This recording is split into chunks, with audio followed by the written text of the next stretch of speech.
King Lear by William Shakespeare. Act 2. Scene 1. A court within the castle of the Earl of Gloucester. Enter Edmund and Cavern, meeting. Save thee, Curran. And you, sir.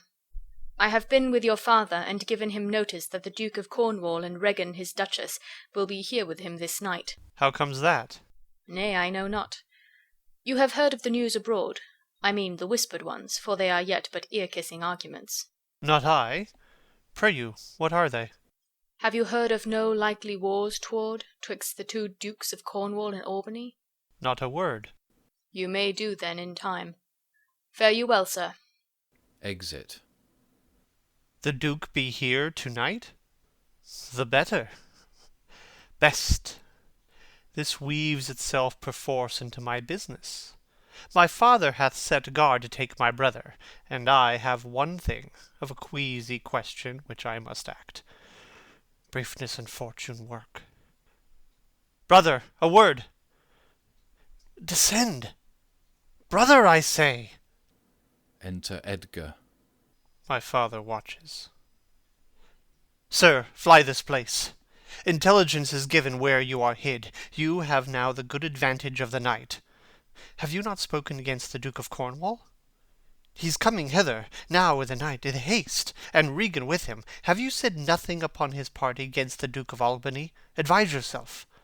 I am sure on't, not a word. I hear my father coming. Pardon me, in cunning I must draw my sword upon you.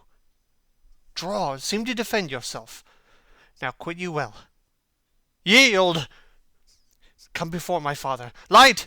Ho here! Fly, brother! Torches! Torches! So farewell. Exit Edgar. Some blood drawn on me would beget opinion of my more fierce endeavour. I have seen drunkards do more than this in sport. He wounds himself in the arm. Father! Father, stop! Stop! No help! Enter Gloucester and servants with torches. Now, Edmund, where's the villain? Here stood he in the dark, his sharp sword out, mumbling of wicked charms, conjuring the moon to stand auspicious mistress. But where is he? Look, sir, I bleed. Where is the villain, Edmund?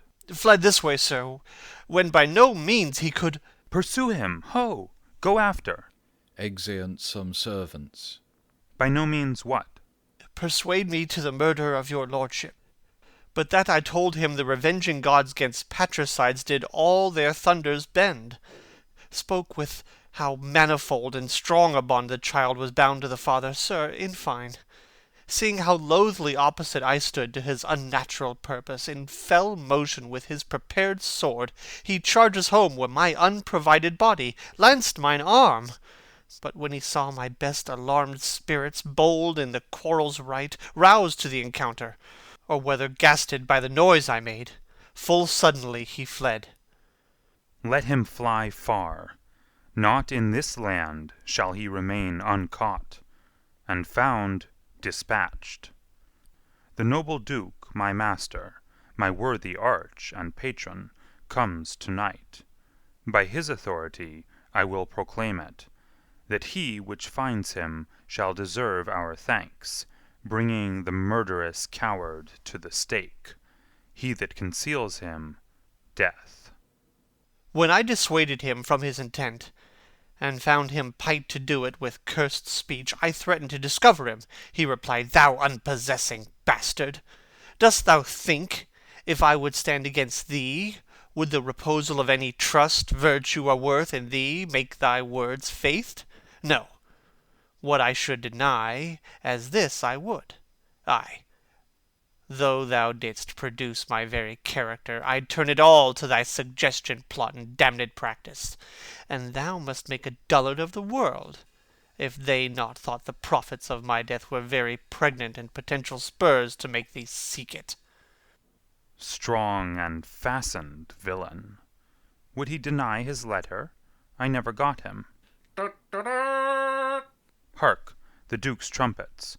I know not why he comes. All ports I'll bar. The villain shall not scape. The Duke must grant me that. Besides, his picture I will send far and near, that all the kingdom may have due note of him, and of my land, loyal and natural boy, I'll work the means to make thee capable. Enter Cornwall, Regan, and attendants. How now, my noble friend? Since I came hither, which I can call but now, I have heard strange news.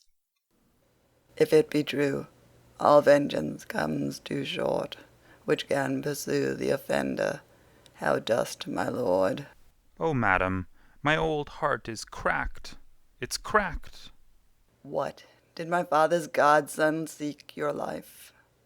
He whom my father named your Edgar? O lady, lady, shame would have it hid. Was he not companion with the riotous knights that tend upon my father? I know not, madam. It is too bad, too bad. Yes, madam, he was of that consort. No marvel then, though he were ill affected, 'tis they have put him on the old man's death, to have the expense and waste of his revenues. I have this present evening from my sister been well informed of them, and with such cautions that if they come to sojourn at my house, I'll not be there. Nor I, assure thee, Regan. Edmund, I hear that you have shown your father a childlike office. 'Twas my duty, sir. He did bewray his practice, and received this hurt you see, striving to apprehend him. Is he pursued? Ay, my good lord. If he be taken, he shall never more be feared of doing harm. Make your own purpose, how in my strength you please. For you, Edmund, whose virtue and obedience doth this instant so much commend itself, you shall be ours. Natures of such deep trust we shall much need. You we first seize on. I shall serve you, sir, truly, however else. For him I thank your grace. You know not why we came to visit you. Thus out of season, threading dark-eyed night, occasions noble Gloucester of some boys, wherein we must have use of your advice. Our father he hath writ, so hath our sister, of differences which I best thought it fit to answer from our home. The several messengers from hence attend dispatch. Our good old friend lay comforts to your bosom, and bestow your needful counsel to our business, which craves the instant use. I serve you, madam. Your graces are right welcome. Exeunt. Flourish. Scene 2. Before Gloucester's castle. Enter Kent and Oswald severally. Good dawning to thee, friend. Art of this house? Aye. Where may we set our horses? In the mire. Prithee, if thou lovest me, tell me. I love thee not. Why then I care not for thee. If I had thee in Lipsbury, Penfold, I would make thee care for me. Why dost thou use me thus? I know thee not. Fellow, I know thee. What dost thou know me for? A knave, a rascal, an eater of broken meats, a base, proud, shallow, beggarly, 3-suited, 100-pound, filthy, worsted, stocking knave, a lily-livered, action-taking whoreson, glass-gazing, super-serviceable, finical rogue, one trunk inheriting slave, one that wouldst be a bawd in a way of good service, and art nothing but the composition of a knave, beggar, coward, pander, and the son and heir of a mongrel bitch, one whom I will beat into clamorous whining if thou deniest the least syllable of thy addition. Why, what a monstrous fellow art thou, thus to rail on one that's neither known of thee nor knows thee. Oh, what a brazen-faced varlet art thou, to deny thou know'st me! Is it 2 days ago since I beat thee and tripped up thy heels before the king? Draw, you rogue, For though it be night, yet the moon shines. I'll make a sop of the moonshine of you. Draw, you whoreson, Cullen, ye barbermonger, draw! Away! I have nothing to do with thee. Draw, you rascal! You come with letters against the king, and take Vanity, the puppet's part against the royalty of her father. Draw, you rogue, or I'll so carbonado your shanks. Draw, you rascal! Come your ways! Help! Oh! Murder! Help! Strike, you slave! Oswald tries to escape. Stand, rogue, stand! You neat slave, strike! He beats him. Help! Oh! Murder! Murder! Enter Edmund, Cornwall, Regan, Gloucester, and servants. How now? What's the matter? With you, goodman boy, an you please. Come, I'll flesh you. Come on, young master. Weapons, arms. What's the matter here? Keep peace upon your lives. He dies that strikes again. What is the matter? The messengers from our sister and the king. What is your difference? Speak. I am scarce in breath, my lord. No marvel. You have so bestirred your valour. You cowardly rascal. Nature disclaims in thee. A tailor made thee. Thou art a strange fellow. A tailor make a man? Ay, a tailor, sir. A stone cutter or a painter could not have made him so ill, though he had been but 2 hours at the trade. To Oswald. Speak yet. How grew your quarrel? This ancient ruffian, sir, whose life I have spared at suit of his grey beard. Thou whoreson Zed, thou unnecessary letter! My lord, if you'll give me leave, I will tread this unbolted villain into mortar, and daub the walls of a jakes with him. Spare my grey beard, you wagtail! Peace, sirrah! You beastly knave, know you no reverence? Yes, sir, but anger hath a privilege. Why art thou angry? That such a knave as this should wear a sword, who wears no honesty.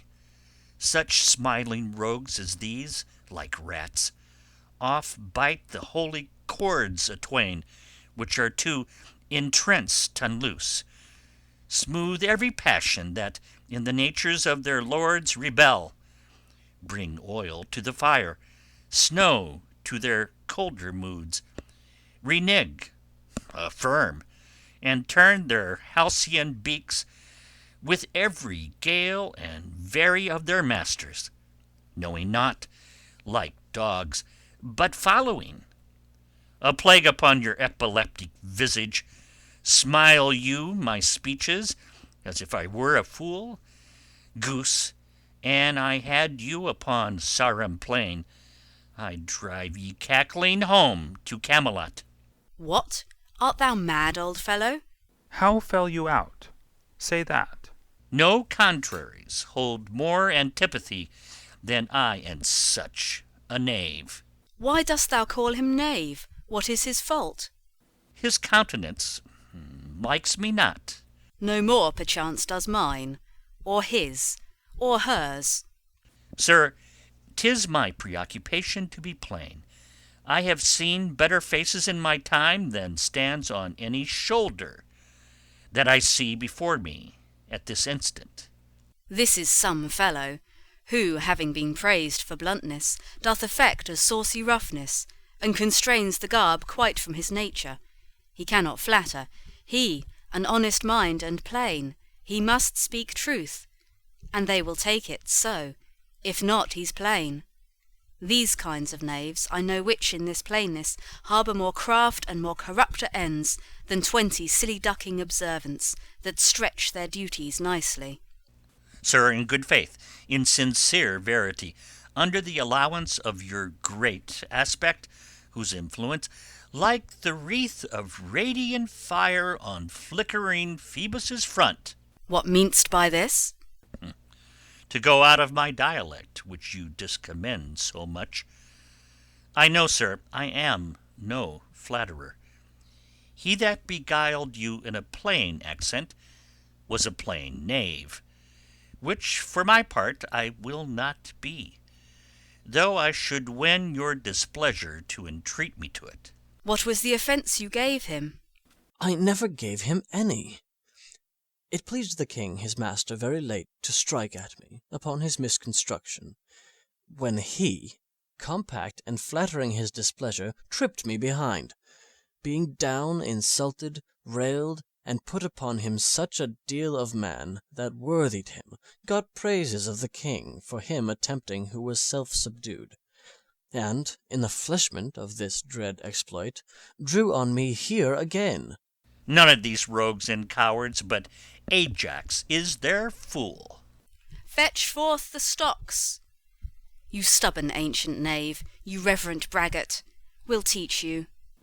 Sir, I am too old to learn. Call not your stocks for me. I serve the king, on whose employment I was sent to you.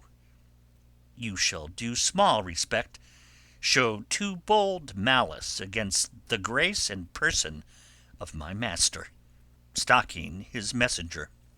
Fetch forth the stocks. As I have life and honour, there shall he sit till noon. Till noon, till night, my lord, and all night too. Why, madam, if I were your father's dog, you should not use me so. Sir, being his knave, I will. This is a fellow of the self-same colour our sister speaks of. Come, bring away the stocks. Stocks brought out. Let me beseech your grace not to do so. His fault is much, and the good king his master will check him for it. Your purposed low correction is such as basest and contemptedest wretches for pilferings and most common trespasses are punished with. The king must take it ill that he, so slightly valued in his messenger, should have him thus restrained. I'll answer that. My sister may receive it much more worse, to have a gentleman abused, assaulted for following her affairs, put in his legs. Kent is put in the stocks. Exeunt all but Gloucester and Kent. I am sorry for thee, friend. 'Tis the Duke's pleasure, whose disposition all the world well knows, will not be rubbed nor stopped. I'll entreat for thee. Pray, do not, sir. I have watched and travelled hard. Sometime I shall sleep out. The rest I'll whistle. A good man's fortune may grow out at heels. Give you good morrow. The Duke's to blame in this. 'Twill be ill taken. Exit. Good king, that must approve the common saw. Thou out of heaven's benediction comest to the warm sun. Approach, thou beacon to this under globe, that by thy comfortable beams I may peruse this letter. Nothing almost sees miracles but misery. I know 'tis from Cordelia, who hath most fortunately been informed of my obscured course, and shall find time, from this enormous state, seeking to give losses their remedies. All weary and overwatched, take vantage, heavy eyes, not to behold this shameful lodging. Fortune, good night. Smile once more. Turn thy wheel. He sleeps. Scene 3. The open country. Enter Edgar. I heard myself proclaimed, and by the happy hollow of a tree escaped the hunt. No port is free, no place that guard and most unusual vigilance does not attend my taking. While I may scape, I will preserve myself, and am bethought to take the basest and most poorest shape that ever penury in contempt of man brought near to beast. My face I'll grime with filth, blanket my loins, elf all my hair in knots, and with present nakedness outface the winds and persecutions of the sky. The country gives me proof and precedent of bedlam beggars, who with roaring voices strike in their numbed and mortified bare arms pins, wooden pricks, nails, sprigs of rosemary.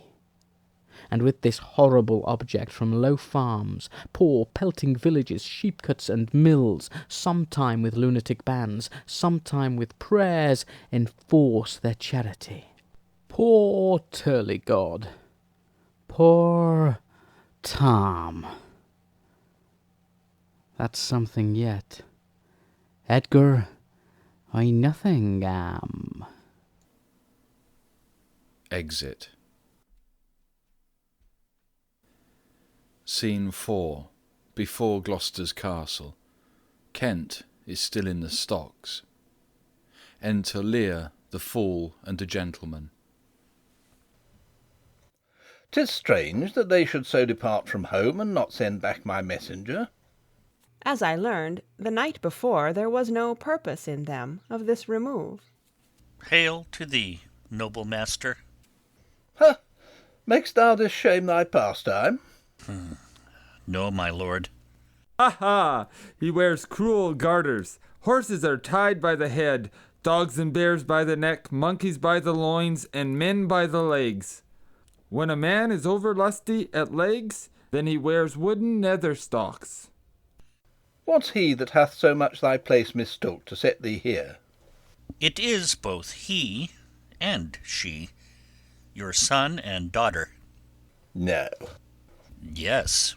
No, I say. I say yea.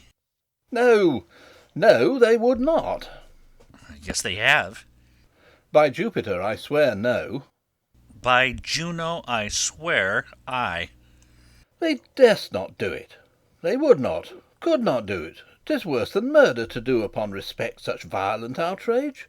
Resolve me with all modest haste which way thou mightst deserve or they impose this usage, coming from us. My lord, when at their home I did commend your highness's letters to them, ere I was risen from the place that showed my duty kneeling, came there a reeking post, stewed in his haste, half breathless, panting forth from Goneril his mistress' salutations, delivered letters, spite of intermission, which presently they read, on whose contents they summoned up their many, straight took horse, commanded me to follow and attend the leisure of their answer, gave me cold looks, and meeting here the other messenger, whose welcome I perceived had poisoned mine, being the very fellow which of late displayed so saucily against your highness, having more man than wit about me, drew. He raised the house with loud and coward cries. Your son and daughter found this trespass worth the shame which here it suffers. Winter's not gone yet, if the wild geese fly that way. Fathers that wear rags do make their children blind, but fathers that bear bags shall see their children kind. Fortune, that errant whore, ne'er turns the key to the poor, but for all this thou shalt have as many dollars for thy daughters as thou canst tell in a year. Oh, how this mother swells up toward my heart! Hysterica passia, down thy climbing sorrow, thy elements below. Where is this daughter? With the earl, sir, here within. Follow me not, stay here. Exit. Made you no more offence but what you speak of? None. How chance the king comes with so small a number? and thou hadst been set in the stocks for that question. Thou hadst well deserved it. Why, fool? We'll set thee to school to an ant, to teach thee there's no labouring in the winter. All that follow their noses are led by their eyes, but blind men. And there's not a nose among 20 but can smell him that's stinking. Let go thy hold when a great wheel runs down a hill, lest it break thy neck with following it. But the great one that goes up the hill, let him draw thee after. When a wise man gives thee better counsel, give me mine again. I would have none but knaves follow it, since a fool gives it. That, sir, which serves and seeks for gain, and follows but for form, will pack when it begins to rain, and leave thee in the storm. But I will tarry, the fool will stay, and let the wise man fly. The knave turns fool that runs away, the fool no knave, perdie. Where learned you this, fool? Not in the stocks, fool. Enter Lear and Gloucester. Deny to speak with me. They are sick, they are weary, they have travelled all the night. Mere fetches, the images of revolt and flying off. Fetch me a better answer. My dear lord, you know the fiery quality of the Duke, how unremovable and fixed he is in his own course. Vengeance, plague, death, confusion, fiery, what quality? Why, Gloucester, I'll speak with the Duke of Cornwall and his wife. Well, my good lord, I have informed them so. Informed them? Dost thou understand me, man? Ay, my good lord. The king would speak with Cornwall. The dear father would with his daughter speak, commands her service. Are they informed of this? My breath and blood, fiery, the fiery duke. Tell the hot duke that... No, but not yet. Maybe he is not well. Infirmity doth still neglect all office. Whereto our health is bound, we are not ourselves. When nature, being oppressed, commands the mind to suffer with the body, I'll forbear, and am fallen out with my more headier will, to take the indisposed and sickly fit for the sound man. Death on my state! Wherefore should he sit here? This act persuades me that this remotion of the Duke and her is practice only. Give me my servant forth. Go tell the Duke and wife I'd speak with them, now, presently. Bid them come forth and hear me, or at their chamber door I'll beat the drum till it cries sleep to death. I would have all well betwixt you. Exit. Oh me, my heart, my rising heart, but down. Cry to it, nuncle, as the Cockney did to the eels when she put 'em in a paste alive. She napped 'em o' the coxcombs with a stick and cried, "Down, wantons, down!" 'Twas her brother that, in pure kindness to his horse, buttered his hay. Enter Cornwall, Regan, Gloucester, and servants. Good morrow to you both. Hail to your grace. Kent is here set at liberty. I am glad to see your highness. Regan, I think you are. I know what reason I have to think so. If thou shouldst not be glad, I would divorce me from thy mother's tomb, sepulchring an adulteress. To Kent. Oh, are you free? Some other time for that. Beloved Regan, thy sister's naught. Oh, Regan, she hath tied sharp-toothed unkindness like a vulture. Here! Laying his hand on his heart. I can scarce speak to thee. Thou'lt not believe with how depraved a quality. Oh, Regan! I pray you, sir, take patience. I have hope you less know how to value her desert than she to scant her duty. Say, how is that? I cannot think my sister in the least would fail her obligation. If so, perchance, she have restrained the riots of your followers. 'Tis on such ground and to such wholesome end as clears her from all blame. My curses on her! Oh, sir, you are old. Nature in you stands on the very verge of her confine. You should be ruled and led by some discretion that discerns your state better than you yourself. Therefore I pray you that to our sister you do make return. Say you have wronged her, sir. Ask her forgiveness. Do you but mark how this becomes the house? He kneels. Dear daughter, I confess that I am old. Age is unnecessary. On my knees I beg that you'll vouchsafe me raiment, bed, and food. Good sir, no more. These are unsightly tricks. Return you to my sister. Rising. Never, Regan. She hath abated me of half my train, looked black upon me, struck me with her tongue, most serpent-like, upon the very heart. All the stored vengeances of heaven fall on her ingrateful top. Strike her young bones, you taking airs with lameness. Fie, sir, fie. You nimble lightnings, dart your blinding flames into her scornful eyes. Infect her beauty, you fen-sucked fogs, drawn by the powerful sun to fall and blast her pride. O the blessed gods, so will you wish on me when the rash mood is on. No, Regan, thou shalt never have my curse. Thy tender-hefted nature shall not give thee o'er to harshness. Her eyes are fierce, but thine do comfort and not burn. 'Tis not in thee to grudge my pleasures, to cut off my train, to bandy hasty words, to scant my sizes, and in conclusion to oppose the bolt against my coming in. Thou better know'st the offices of nature, bond of childhood, effects of courtesy, dues of gratitude. Thy half of the kingdom hast thou not forgot, wherein I thee endowed. Good sir, to the purpose.